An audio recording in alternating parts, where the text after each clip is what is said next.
Questa mattina circa 4.000 studenti della Marca sono scesi in marcia pacificamente nel centro storico di Treviso. Sono arrivati da Montebelluna, Conegliano, Vittorio Veneto, oltre che dagli istituti cittadini.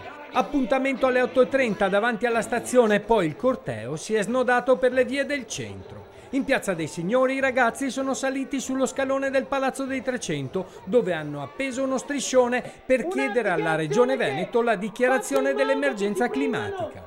Provvedimenti certi, chiari, concreti sul riscaldamento globale. Nel Veneto abbiamo tantissimi problemi. Il consumo di suolo, siamo una delle regioni più cementificate d'Italia. Striscioni colorati rigorosamente di cartone e clima festoso per dire stop all'inquinamento, alla cementificazione, agli allevamenti intensivi, a tutto ciò che provoca quella coltre di smog che fa della pianura padana una delle aree più inquinate del mondo. I livelli di PM10 a Treviso sono tra i più alti nel Veneto e tra i più alti della pianura padana. Noi stiamo stilando una dichiarazione di emergenza climatica che verrà presentata al Comune di Treviso a breve.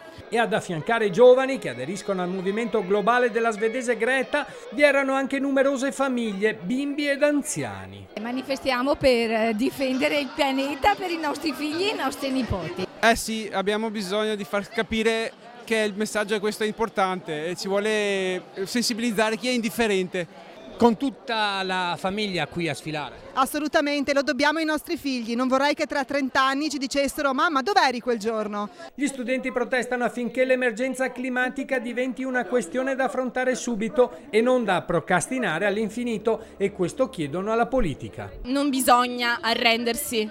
Questa cosa ha svegliato moltissimi ragazzi della nostra età e spero che continuerà a farlo sempre. Bisogna cambiare sistema politico. Io ho ancora fiducia nei giovani. Sono loro che possono cambiare le cose. Solo loro, con i politici naturalmente sensibili. Il corteo ha creato gli inevitabili disagi alla viabilità, con code lungo il Putto e mezzi rimasti bloccati in attesa che passasse il colorato serpentone di ragazzi. È un traffico pazzesco.